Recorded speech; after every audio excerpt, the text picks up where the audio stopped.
Hello YouTube, how are you guys doing, my loyal fans? I say loyal because I recently got 100 subscribers, which is really cool. Anyway, this isn't so much of a tutorial, this quick video here. I just noticed I haven't uploaded anything for about a month, so I figured I would, well that's weird, just do a quick video about this Blender scene of my Hogwarts model here. I rendered this last night, and I'll just walk you through how I set up the scene, and I just have a few changes to make, like the texture of the ground here. It's really green in places. I did some texture painting for that last night. Didn't really come through, so I'm going to try and fix that. These windows up here on the main tower are too small relative to the ones over here on the astronomy tower, so I'm just going to fix those using modifiers. Just talk you through how I set up this scene, possibly some of the compositing, but not too much, I think. Yeah, it'll just be a quick video. I have however long until my sister comes back from town, because they were going to watch a Harry Potter movie.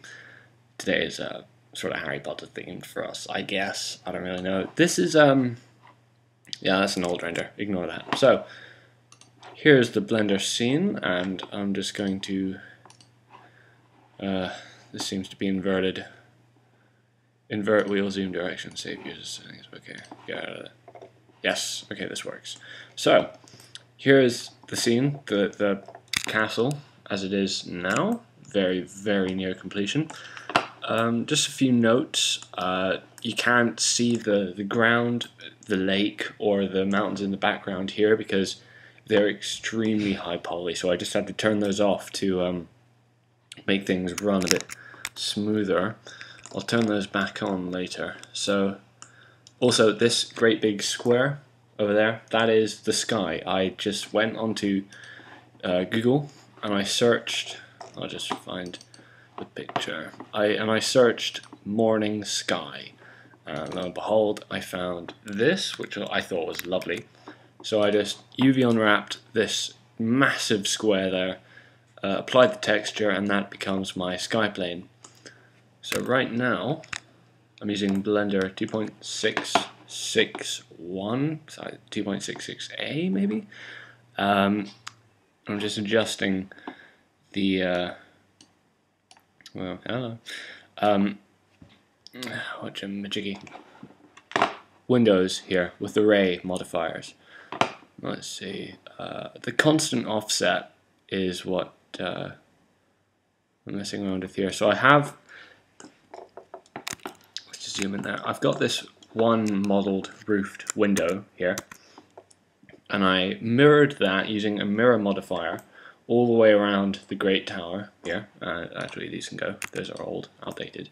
These have already been scaled up from the screenshot you saw this at the start of this video. I arrayed them up by 6. And that's the z-axis, the measurement, the distance, how much the distance between each window as it goes higher up. And I actually just have to turn down that scale, obviously, because I've got the batch congregating up there. So there we go. So we have 4. Is that enough? Yeah, that'll do. Normally I'll work with reference images, but for now, because it's, yeah, I'm just working off the top of my head, and really that's not a good thing, but hey, who cares? It looks cool anyway. So, and this constant offset here just says for every window that goes up, it goes down the x-axis just a little bit, which allows me to achieve this kind of sloping. And that applies just to these 4, that array, and then I mirrored that around the main tower on the x and the y-axis to get, you know, the other sets of windows. And then I just Shift D, duplicate that, object, transform, origin to geometry, I think, and then rotate, no, hold on, actually, sorry, missed a step. Apply the modifiers on the duplicated window, then origin to geometry, rotate Z 45. Beautiful. And here we have our windows. And there's actually a lot up here, so on this second layer I'm just gonna go into edit mode, wireframe, select B to highlight all those up there, X delete vertices, and that just it's not as trafficy up there. So that's cool. That'll do. That's cool. Now, what was the other thing I needed to have a look at? Yes, texture painting. So I'm gonna have to go ahead and find in my huge list of objects here. As you can see, I have 355 objects making up this scene. So I just have to find the grounds. Landscape. Okay, that's the mountains in the background. Don't need those for now. Lawns, here we go.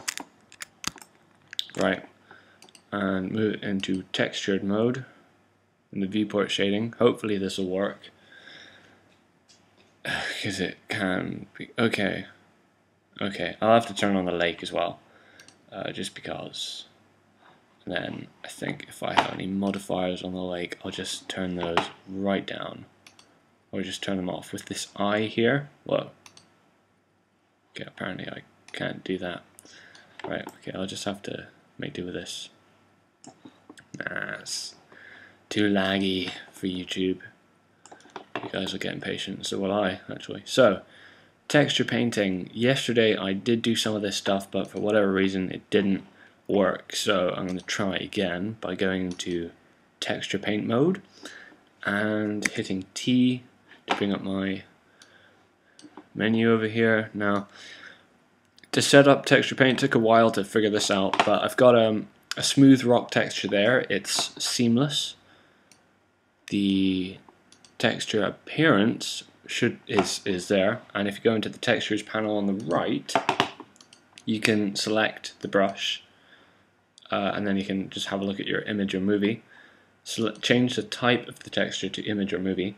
If you don't do this, it'll be clouds by default, which is some sort of black and white fractal noise.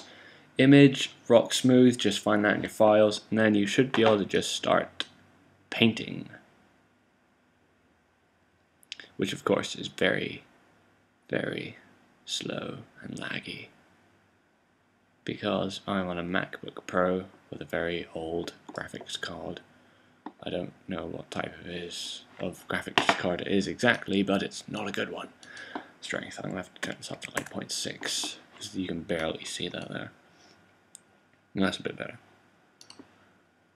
Let's get rid of that rock. Yeah, it takes a while, but it's cool. It's not too bad.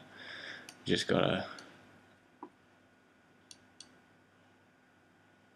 I'm just trying to hide the super grassy bits here, so all that stuff over there can become rock instead of grass. I mean, I've got some grass here, and obviously the Hogwarts in the movies is just cliff, but I'm going for more of a slant on the books, which describe the sloping lawns of the castle. This is frozen. There we go. So just orbiting around a little bit more. What else can we do? Shift click. Oh yeah, the other thing. Normally I would have screencast keys turned on, but I forgot to do so before I started the screen recording. I'm just using QuickTime, and my laptop has been known to crash if I turn on screencast keys during a screen recording. It's really weird.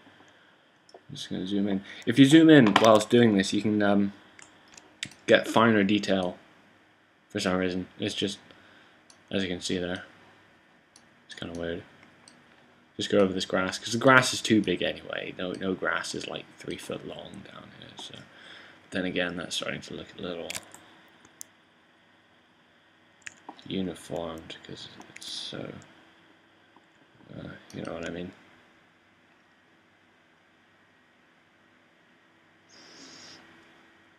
Okay, I think just for some variance, I'm going to change my rock texture. I'll set up another painting texture just so you can see how I go about doing that as I paint the grounds of Hogwarts.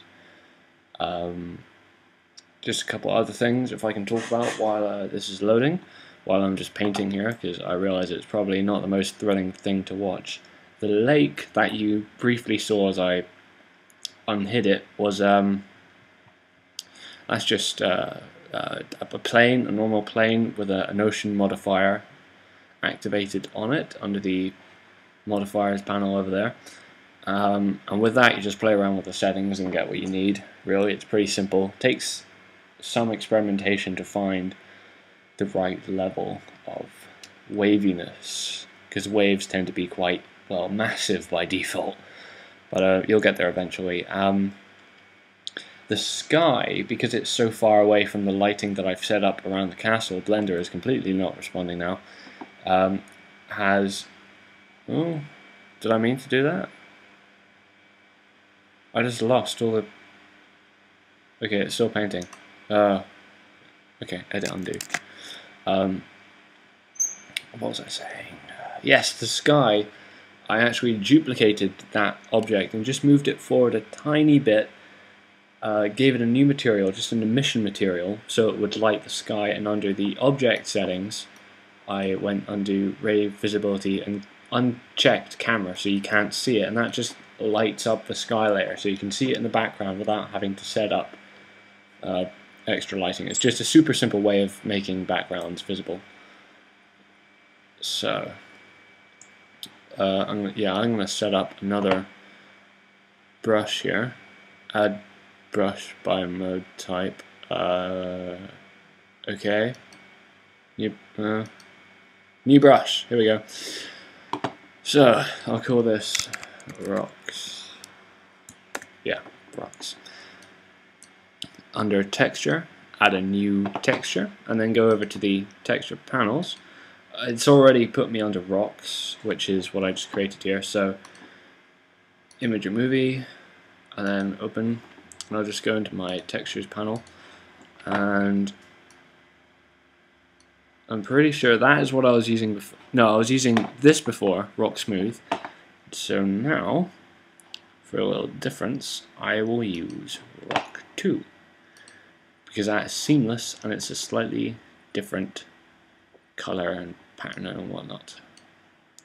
Just let's see what this looks like. Hopefully this ought to work. I say hopefully, I mean hopefully. If it's not too slow. Yes, there it is. So just do random squiggles all over the place with this thing. Maybe zoom out a bit. Let's draw some there. Maybe stick some there. You don't want too much. You just want a little bit. Don't go overkill. Like over here, it's just like a solid grey patch now, which looks a bit weird, obviously. And stuff, I might just put some there. Actually, I'm going to hop to the active camera view so I can see what I'm looking at. And yeah, I'm just going to... Right, so that dot over there, this kind of... It almost looks like a shrub. Because I couldn't find a really detailed grass texture, so the one I did use got scaled up a lot, and obviously you would not find something like that, so I'm just going to rock over that and hide it. Add that too, maybe this. Maybe just like click up there. That should do it.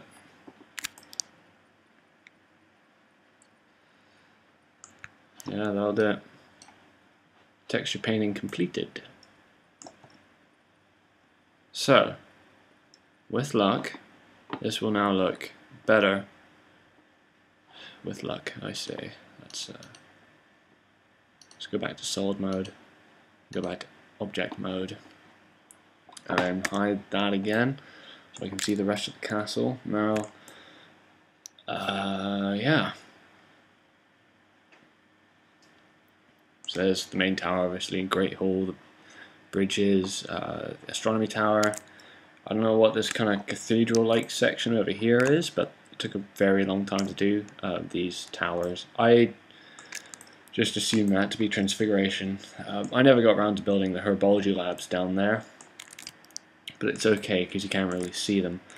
And I just invented my own sort of clock tower section over here, the hospital wing, Gryffindor tower, that's all around the back there, the quad here. You get to know the Hogwarts geometry when you do something like this pretty well. So if I just save that, I suppose because I still have some time left, and that was the only tasks I had to do, I'll just talk you through, not dashboard, how I went about setting up the compositing for the scene. I can't actually render anything because I go by CPU, which is way too slow for me to show you guys in the tutorial. So I'll just open up this, and this was last night's render. So as you can see here down the textures, which is obviously quite hazy, that's because I put some depth of field in. That's all rock, all of it, well, most of it. So that should look kind of cool. The mountains up here, a very nifty technique for making those. You go into Blender, File, User Preferences, Add-ons, and it's turned off for me at the moment, but you check that and then you go Shift A, Add, Mesh, Landscape, and it'll be right there. And with the landscape you can play with the settings over here, create what you need, and then really nifty little trick. I'll just show you this trick, how I got all this lovely textures. Make sure you have a subsurf modifier on. I applied mine and I put another one on as well. Make sure it's on smooth shading, not flat, because flat looks like this, which is disgusting, so make sure shading's on smooth. And if you go into edit mode and then you turn on proportional edit mode, and proportional editing fall off should be random. When you do this, check this out, this is cool. Click on any random vertex, press G, and you get this sphere, which I'm just expanding now. And when you move it around, as you can see, it just randomly offsets other vertices, and that is how I got all this stuff. I just went into edit mode, click, move around, and then it just kind of makes this really rocky texture all by itself, which is pretty cool if you ask me. The grounds don't actually have a texture of their own, they're just a dark brown color. That's because in the compositing I add this misty haze here, so you can't really see the mountains anyway. That looks cool. I've got some volumetric lighting going on here. I think I might do another tutorial on those soon, but just to quickly summarize how you do volumetric lighting before I sign off for today. You add a new scene, and I have two here. The cycle scene, this is where I render the shape, the lighting, the texture, but in volumetric you need Blender render for this, which is a bit scary to use if you're completely, utterly accustomed to cycles. But what you do, from scene 1, you select everything that you want to move, hit Control L, make links objects to scene volumetric. So you can put one object into more than one scene, which is insanely useful for cameras because you can accurately, pronunciation's a bit off there, just move the camera around and get exactly the same movements in both scenes. Set up a spotlight, so that's Shift A, add light, spot, move it to where you want it to be. Bear in mind that is where the angle of the volumetric lighting is going to be cast. Under the settings, you tick halo. That's just to show you what that does with the preview up here. If you don't tick that, you'll only see the lighting on other objects, but should you tick halo, you can actually see the sort of light path. You can see the light in, well, volumetrically, I guess. And turn the step up to 1 so you can also make out where the shadows go. That's sharp shadows. The higher you turn that, the more soft shadows will become. I wanted them pretty sharp, like a strong morning sort of haze cast by the sun with strong lighting. So if you set that up, and I just positioned it behind my mountains here, looking at Hogwarts, and I can render this because this is really quick. I'll just show you what this looks like. Venturay building.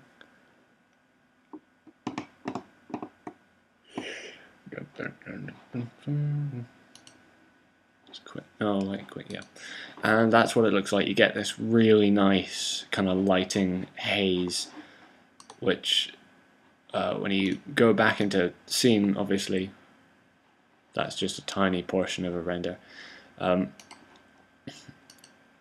when you press animation, it will render both scenes, should you ask it to. Hey, don't composite, I don't want you to do that. Oh, okay, it's compositing. Right, well, it's a pretty complicated node tree in a sense, but you've got the cycles render, which you're adding glare to, and then pretty early on you mix it with a screen node, and with the blender render, volumetric lighting render. My god, that's confusing. I'll explain that better. Cycles render here, blender render there. With clicking on this kind of thing here, you can select which scene's output you want the input node to present. Mix them together with a screen node. I just put some brightness, contrast, and even more glare in there. The color balance, just basic color grading. Some lens distortion. This is a pretty weird setup I learned from Andrew Price. If you YouTube him, he'll explain in more than one of his videos how to set up a vignette using lens distortion, greater than, blur, and multiply nodes. That was a mouthful. And then just to finish off, a lens distortion node with tiny bit of dispersion. Just hit one there as well, may as well. Save, make sure you always save, just in case something happens, Blender quits, your Mac screams at you for asking it to do too much, you know, it freaks out, panics, that sort of thing. Just make sure you're always saved. Back to 3D view. That's pretty much how I set up the scene. The cameras, this is one of the 3 lights that I've got. They're the other lights, they're huge, they're miles away. And the reason they're so big relative to the rest of the scene is that if they're closer like that, they won't have an effect on this landscape. And I'm sure they don't have to be that big anyway, but I just have them huge. So they light not just the castle, but also the grounds, the sky, the lake, everything. Yeah, what's that camera doing? I don't remember putting that there. Get rid of that. I don't need that. That's pretty much it for today. Just a really quick sort of preview of the scene, which I've built from scratch, might I add. Hogwarts. Took a really long time, best of half a year. More renders of this coming soon to YouTube. I'm working on I'll release a video once I've got enough Hogwarts castle renders, just to show it off, I guess. Is there anything else? If you have any comments about how I achieved any of this modeling, just put it in the comments section. Be warned, I will not be making a tutorial for building the entire castle, because obviously that is half a year's work. There's no way you can just, you know, tutorial that in any easy shape or form. So yeah, that's all for today. I've said that about 3 times. Anyway, I'm just stalling now. Thanks for watching. See you next time.